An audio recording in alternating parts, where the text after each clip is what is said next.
Konsep dasar bimbingan konseling bagi anak cerdas istimewa dan bakat istimewa. Aset sumber daya manusia yang unggul perlu diperhatikan karena mereka mempunyai hak yang sama dalam rangka memperoleh haknya mendapatkan pendidikan. Ada banyak alasan mengapa mereka yang berkemampuan unggul sebagai aset yang sangat berharga perlu untuk diperhatikan. Menurut Utami Munandar tahun 1995 memberikan 8 alasan perlunya pelayanan khusus bagi murid cerdas dan berbakat, yaitu: pertama, keberbakatan tumbuh dari proses interaktif antara lingkungan yang merangsang dari kemampuan pembawaan dan prosesnya. Dengan kata lain, anak berbakat memerlukan program yang sesuai dengan tingkat perkembangannya. Yang kedua, pendidikan atau sekolah hendaknya dapat memberikan kesempatan pendidikan yang sama kepada anak untuk memperkembangkan potensi sepenuhnya yang ada. Ketiga, jika anak berbakat dibatasi dan dihambat dalam perkembangannya, jika mereka tidak dimungkinkan untuk maju lebih cepat dan memperoleh materi pelajaran sesuai dengan kemampuannya, sering mereka menjadi bosan, jengkel, acuh tak acuh ketika proses pembelajaran itu terjadi. Keempat, terhadap kekhawatiran bahwa pelayanan pendidikan khusus bagi anak berbakat akan membentuk kelompok elit. Perlu dipertanyakan apa yang dimaksud dengan kelompok elit. Apabila elit dimaksud golongan atas, maka memang ditinjau dari keunggulan bakat dan kemampuan mereka tergolong elit. Kelima, anak dan remaja berbakat merasa bahwa minat dan gagasannya sering berbeda dengan teman sebaya. Hal ini dapat membuat mereka terisolasi, merasa dirinya lain dari yang lain, sehingga tidak jarang mereka membentuk konsep diri yang negatif. Keenam, jika kebutuhan anak berbakat dipertimbangkan dan dirancang program untuk memenuhi kebutuhan pendidikan mereka sejak awal, maka mereka menunjukkan peningkatan yang nyata dalam prestasi, sehingga tumbuh rasa kompetensi dan rasa harga diri. Ketujuh, mereka yang berbakat jika diberi kesempatan dan pelayanan pendidikan yang sesuai akan dapat memberi sumbangan yang bermakna kepada masyarakat dalam semua bidang usaha manusia. Masyarakat membutuhkan orang-orang yang berkemampuan luar biasa ini untuk menghadapi tuntunan masa depan yang akan secara inovatif, menurut Clark tahun 1983 dalam Utami Munandar tahun 1995. Kedelapan, dari sejarah tokoh-tokoh yang unggul dalam bidang tertentu ternyata memang ada di masyarakat. Mereka yang semasa kecil atau di bangku sekolah tidak dikenal sebagai seorang yang menonjol dari prestasi sekolah, namun mereka berhasil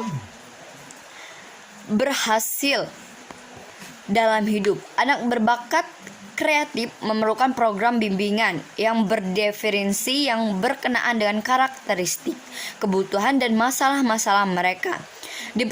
Diperlukan dukungan dari lingkungan yang meliputi fleksibilitas dalam memperlihatkan kesempatan, model yang positif, bimbingan dan dukungan untuk membangun kepercayaan diri dalam melakukan kegiatan kreatif, empati, dan menghargai rasa humor anak berbakat kreatif.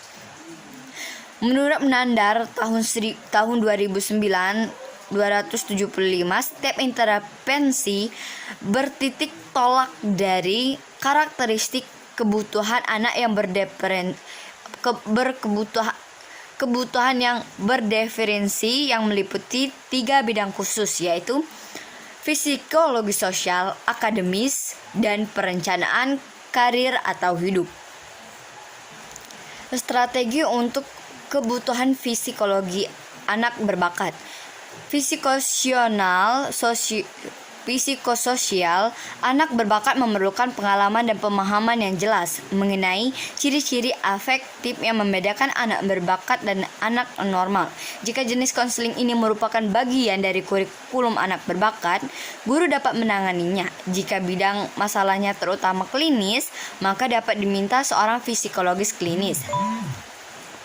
Jika masalah itu perkembangan normal dalam mengasah anak berbakat, maka orang tualah yang paling tepat memberikannya. Kedua, strategi untuk kebutuhan konseling akademis. Yang pertama yaitu memahami program informasi pengetesan asesmen. Yang kedua, penerapan akademis dalam kehidupan nyata. Ketiga, program mentor. Keempat, keterampilan mengorganisasi dan mengelola. Saran untuk belajar efektif. Yang pertama, buatlah jadwal belajar yang membuat batas jangka waktu panjang dan pendek. Kedua, sediakan tempat belajar di rumah yang nyaman. Ketiga, bentuklah kelompok studi atau temukan seorang siswa dengan minat yang mau belajar minimal sekali seminggu. Keempat, mintalah bantuan untuk bidang yang tidak dipahami. Kelima, usahakan untuk belajar atau bekerja pada suatu proyek setiap hari sedikitnya jangan menunda sampai akhir.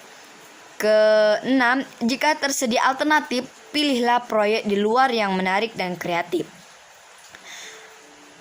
Kelima, memberi informasi mengenai pilihan program dan subjek. Ketiga, strategi untuk kebutuhan konseling karir.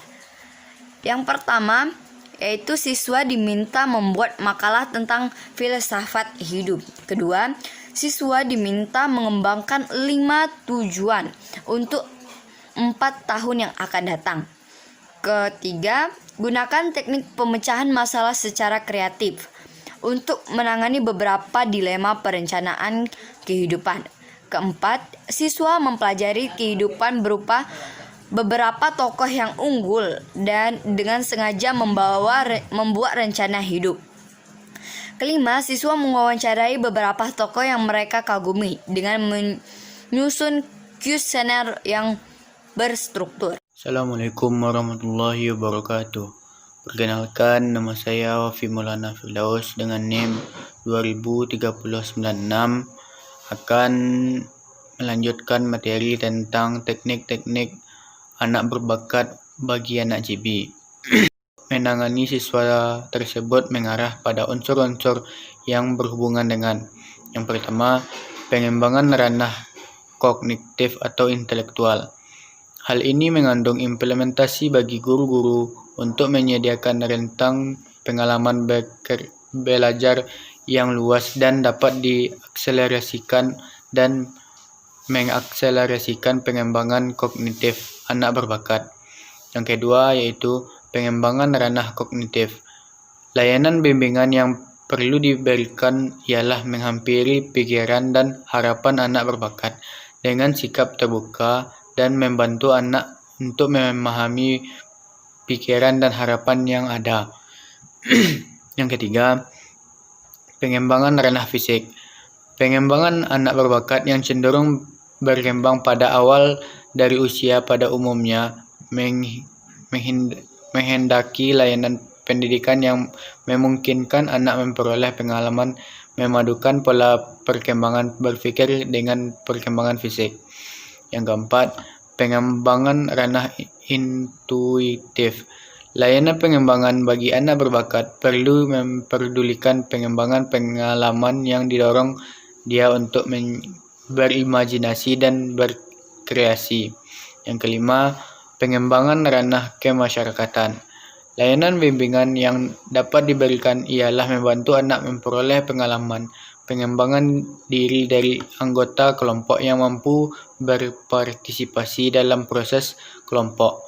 Yang keenam, Assalamualaikum warahmatullahi wabarakatuh. Halo semuanya, saya Nini Pragesti dengan nomor NIM 20382 akan melanjutkan penyampaian berikutnya, yaitu mengenai cara implikasi manajerial bagi peneliti bimbingan dan layanan terhadap siswa cerdas dan berbakat bagi anak sekolah dasar. Yang pertama yaitu guru sekiranya dapat menyediakan kesempatan dan pengalaman khusus untuk memenuhi kebutuhan bagi siswa cerdas dan berbakat, sehingga mereka dapat mengembangkan potensinya secara bersinabung terus dan menerus. Yang kedua yaitu memelihara dan menata lingkungan yang sekiranya dapat memperkaya pertumbuhan intelektual, institusi, dan sosialnya. Yang ketiga, menjembatani kemungkinan terjadinya partisipasi dan kerjasama yang dilakukan oleh siswa cerdas dan berbakat dan orang tua. Yang keempat yaitu menyediakan waktu, tempat, dan dukungan bagi siswa cerdas dan berbakat yang memungkinkan dirinya menjadi sebagaimana perilaku mereka akan menjadi harapannya. Lalu yang kelima yaitu memberikan dorongan dengan menemukan tempat bagi dirinya dalam mengembangkan sebagai manusia dengan cara menemukan kecakapan dan bidang-bidang yang lain dapat mereka konstruksinya. Yang keenam yaitu menyediakan kesempatan bagi siswa cerdas dan berbakat untuk berinteraksi dengan sesama teman dan sesama orang dewasa dari berbagai ragam kecakapan yang memungkinkan mereka dapat menemukan keunikan dan ketertarikan kepada kemampuan dirinya.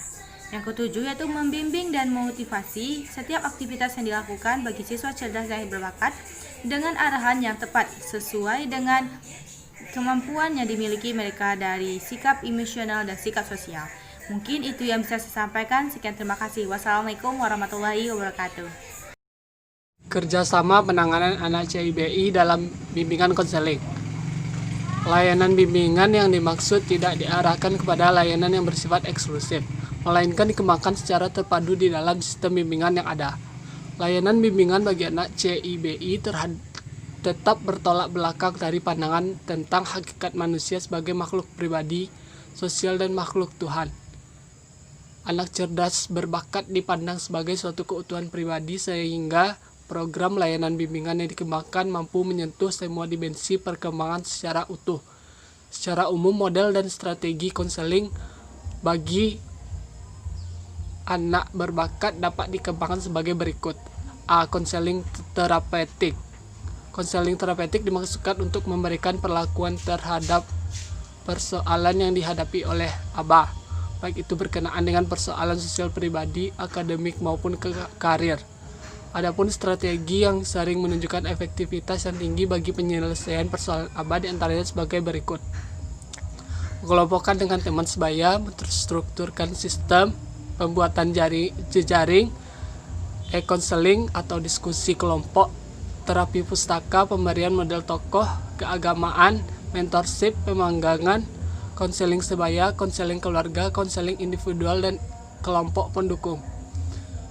Yang B yaitu konseling preventif. Adapun strategi untuk kebutuhan konseling akademis meliputi pemberian informasi tentang hasil tes dan asesmen, menerapkan bidang subjek akademis dalam kehidupan nyata, mengarahkan hubungan mentor yang bermaksud untuk kebutuhan kognitif atau akademis dan efektif anak berbakat, dan memberikan informasi tentang pilihan program dan mata jajaran.